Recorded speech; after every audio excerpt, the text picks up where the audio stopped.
जी इस मंडल के अध्यक्ष रहे हैं और विषम परिस्थितियां जब रही हैं भारतीय जनता पार्टी के उस समय जिले के अध्यक्ष रहे। मैं भी उस समय जनप्रतिनिधि रहा, मैं उस समय मेले रहा और आप अध्यक्ष रहे। और मैंने देखा है, आपकी कार्यशैली को देखा है, जब बहुत सारे लोग छोड़ करके घर बैठ गए।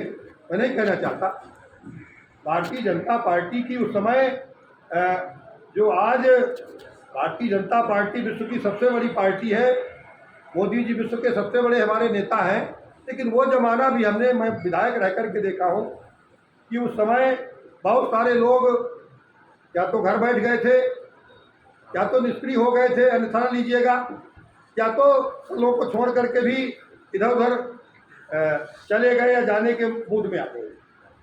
उस जमाने में मैंने देखा है देश जी अपना झंडा बुलंद करते रहे, झंडा गाड़ करके और संघर्ष करने का काम किया। वो जमाना भी मैं जरूर दल में नहीं रहा, लेकिन आपका संघर्ष मैंने देखा। पार्टी के लिए निष्ठावान व्यक्ति जैसे आप बैठे हैं, बहुत सारे लोग उस समय मिलना, अधिकारी के पास जाना, एक भय होता है, सरकार दूसरे की है, भला है, मैं ये करूँगा, मैं बोल्डली बात करूँगा तो मेरे मुकदमा न लग जाए। इन सारी चीज़ों को लोग काउंट करते हैं, ध्यान देते हैं कि मैं किसी तरह से मक्खन पालिश करके काम चला लूँ। लेकिन आपने उस जमाने में भी विषम परिस्थितियों में कहीं मक्खन पालिश का काम नहीं किया, पार्टी के लिए डटकर के लड़े, काम रहे। मैंने देखा जहाँ कहीं जरूरत पंचायत की भी होती नहीं, पंचायत भी करने का काम आपने किया, वो भी मैंने देखा। कार्यकर्ता के लिए किसी दूसरे दल के व्यक्ति से कहीं से कोई मामला अगर फंसा भी है तो पंचायत से निपटने वाला रहा है, तो उसको भी आपने पंचायत से निपटाने का काम किया। मेरी भी पंचायत एक आपने कराने का काम किया। मैं विधायक, मुझे याद, और पूरे दलबल को लेकर के बैठा करके कोतवाली में आपने मेरी पंचायत एक पार्टी कार्यकर्ता से आपने निपटवाने का काम आपने किया था। मुझे याद है, वो दिन भी मैंने देखा, मैं मेले था। तो मैं कहने का तात्पर्य है कि आपका जो कार्यकाल रहा है वो आईने की तरह पाक साफ, कहीं कोई बेदाग कार्यकाल रहा है। अभी साथियों ने कहा कहीं पर कोई किसी तरह का बेदाग छवि रही है, और पार्टी के कार्यकर्ता के प्रति आपका समर्पण रहा है, पार्टी के प्रति समर्पण रहा है, कार्यकर्ता के हर दुख सुख का ख्याल करने वाला आपका कार्यकाल रहा है। पूर्व में हमारे जो जिलाध्यक्ष जी रहे और भी जो जिलाध्यक्ष रहे, मेरे कार्यकाल में जो रहे, आप रहे, हरे जी रहे, उनका भी कार्यकाल मैंने देखा, पार्टी में रह करके देखा। वो भी कार्यकर्ता के प्रति लड़ने वाला, कार्यकर्ता को सम्मान देने वाले, उनका भी कार्यकाल रहा है। तो इसलिए आज इस मौके पर मैं कोई लंबी चौड़ी वार्ता नहीं करना चाहता। स्वागत सम्मान का आज का आपका यहाँ का कार्यक्रम है। संगठन हमारा, किसी भी कोई भी संगठन होता है, पार्टी की रीढ़ की हड्डी हमारा जो संगठन का जो कार्यक्रम होता है, मंडल का कार्यक्रम होता है, वो रीढ़ की हड्डी अगर और कोई हड्डी टूट जाती है, थोड़ी गड़बड़ हो जाती है, तो शायद हो सकता है कि कहीं वो काम चला लिया जाता। एक बैसाखी लेकर के भी आदमी एक पैर से चल लेता है, लेकिन अगर रीढ़ की हड्डी टूट गई, कहीं पर खोट हो गई, तो फिर तो बेड पे ही लेटा रहेगा, फिर उठ नहीं पाता। इसलिए जो हमारा बूथ का, संगठन का, मंडल का, शक्ति केंद्र का जो पदाधिकारी कार्यकर्ता है, वो रीढ़ की हड्डी है, पार्टी की रीढ़ की हड्डी है। और उसके बलबूते पूरी एक काया भारतीय जनता पार्टी का जो वटवृक्ष आज खड़ा हुआ है। कल पंडित दीनदयाल उपाध्याय जी की जयंती आप सब लोगों ने मनाई है, बूथ स्तर, सेक्टर स्तर पे, शक्ति केंद्र स्तर पे सब लोगों ने मनाई है। मुझे लगता है उनका चित्र सबके सेक्टरों में होगा। और पंडित दीनदयाल उपाध्याय जी का जो सपना था, जो सोच थी, उस सोच को लेकर के जनसंघ बनी, जनसंघ के बाद भारतीय जनता पार्टी बनी, और उसी लक्ष्य को लेकर के पंडित अटल बिहारी वाजपेयी जी सत्ता में बैठे। पंडित अटल बिहारी वाजपेयी जी, पंडित दीनदयाल उपाध्याय जी के सोच के तहत उनके आदर्शों पर चल करके सरकार चलाई और एक वोट से सरकार गई, फिर भी उन्होंने सिद्धांतों को चेंज नहीं किया। चाहते तो प्रधानमंत्री थे 2, 4, 5 वोट कहीं से भी किसी पति को कहते घर में डाल आओ, पकड़ के ले आओ, लेके आ जा, लेकिन सिद्धांतों से समझौता नहीं किया।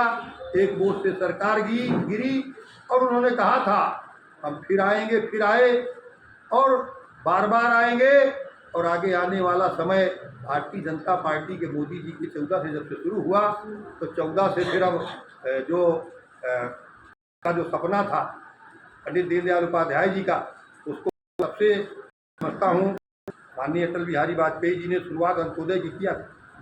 अंत्योदय शब्द उन्होंने दिया था, लेकिन उसको अंत्योदय का जो कार्ड बना वो उसी जमाने में बना। अंत्योदय राशन कार्ड की शुरुआत भी वहीं से हुई थी और आज अंत्योदय का तो पूरा काम माननीय प्रधानमंत्री मोदी जी कर रहे हैं। अंतिम पायदान पर खड़े व्यक्ति जो दीनदयाल उपाध्याय का था, वो अंतिम पायदान पर खड़े व्यक्ति के लिए सारी योजनाएं गरीब कल्याण की हैं। कभी कभी हमारा कार्यकर्ता हमसे कहता है, मैं विधायक भी रहा 2 साल, 2.5 साल, 4 साल, 4.5 साल MP हो गए, तो भारतीय जनता पार्टी का हमारा कार्यकर्ता हमसे कहता है कभी कभी गांव में भी, सांसद जी वोट हम नहीं दीनी आई लाभ ले लिया थे।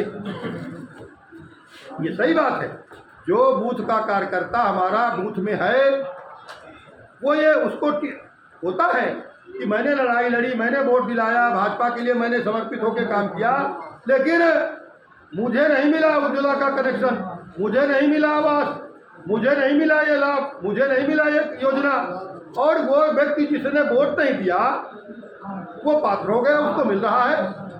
ये कभी कभी कुंठा होती का कई लोगों ने मुझसे कहा, लेकिन भारतीय जनता पार्टी का जो लक्ष्य है पंडित दीनदयाल उपाध्याय जी के सपनों का भारत बनाने का, सब उन सपनों को पूरा करने के लिए हमें अंतिम पायदान पर खड़े व्यक्ति को पहले उठा करके लाना है। यही तो पंडित दीनदयाल उपाध्याय जी ने कहा था और इसी कड़ी को आज प्रधानमंत्री मोदी जी चरितार्थ कर रहे हैं।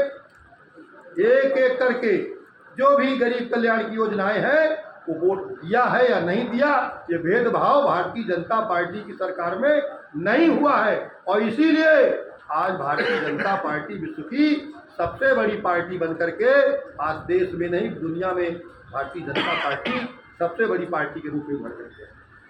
और आप लोगों ने देखा है अभी G20 का जो कार्यक्रम हुआ, माननीय प्रधानमंत्री जी के अगुवाई में पहली बार भारत के इतिहास में रघुपति राघव राजा राम पतित पावन सीताराम का नारा दे करके इस देश को आज़ादी दिलाने वाले बापू की समाधि पर कोई विदेशी प्रधानमंत्री या राष्ट्रपति आज तक कोई एक फूल डालने नहीं आया और प्रधानमंत्री मोदी जी की अगुवाई में लाइन लगाए खड़े थे पूरे देश के, पूरे दुनिया के सारे प्रधानमंत्री और जितने राष्ट्रपति थे वो समाधि पर कुछ चढ़ा रहे हैं। ये गौरव की बात है हमारे लिए, ये गौरव की बात है। 1000 साल पहले मुगलों का शासन यहाँ था और वो मुगलों के जाने के बाद से जो सभ्यता हमारी संस्कृति, जो देवालय शिवालय विश्वविद्यालय नष्ट हुए थे, आज वो भारतीय जनता पार्टी की सरकार में मेरा भी सौभाग्य है कि मैं भी भारतीय जनता पार्टी का सौभाग्य से आज सांसद हूँ और मेरे सांसद कार्यकाल में वो सौभाग्य मुझे भी मिल रहा है। वो देवालय शिवालय विश्वविद्यालय आज हमारे फिर से पुनर्जीवित हुए, आज फिर से खड़े हो रहे हैं। वो संस्कृति हमारी फिर से आज फिर भारत सोने की चिड़िया जो कहा जाता था, विश्व का गुरु कहा जाता था, फिर से आगे बढ़ रहा है। तो ये भारतीय जनता पार्टी के आप बूथ स्तर के, सेक्टर स्तर के, मंडल स्तर के कार्यकर्ताओं की आपकी बदौलत, आपके संघर्षों से आज फिर से भारत विश्व का गुरु बन रहा है। पंडित दीनदयाल उपाध्याय जी का सपना साकार हो रहा है, ये गर्व का। इसलिए हो सकता है कोई छोटे मोटे काम रह गए हों, आपका पर्सनल काम न हुआ हो किसी साथी का, तो उनसे मैं माफ़ी चाहता हूं। हो सकता है किसी का कोई काम रुक गया हो, तो वो तो हो सकता है हो जाएगा, लेकिन राष्ट्र का काम अगर रुक जाएगा तो फिर वो मैं समझता हूं बड़ा काम है, उसको करने में बड़ी दिक्कत आएगी। इसलिए राष्ट्र निर्माण के लिए भारतीय जनता पार्टी आगे आई है। भारतीय जनता पार्टी का जो मेमोरेंडम उद्देश्य है, लक्ष्य है, राष्ट्र के लिए, पार्टी के हम लोग सदस्य हैं। मैं भी एक छोटा सा कार्यकर्ता हूँ भारतीय जनता पार्टी का। मैं एमपी रहूँ ना रहूँ, भारतीय जनता पार्टी का कार्यकर्ता हूँ, कार्यकर्ता रहूँगा, आपसे वचन दूंगा। आज वो गौरवशाली क्षण जो 1000 साल पहले हमारे पूर्वजों का रहा है इस देश के, वो फिर से आज वापस, ये गौरवशाली क्षण आज हमारा वापस। तो इस गौरवशाली क्षण को फिर से लाने के लिए हमें सबको मिल करके, भारतीय जनता पार्टी के एक एक कार्यकर्ता को हमें मिल करके और फिर से मोदी जी को इस देश का प्रधानमंत्री बनाना है। एक बार, दोबारा, तिबारा, चौबारा, और जब तक आप चाहते रहेंगे भारतीय जनता पार्टी का ये झंडा पूरे विश्व में लहराता रहेगा।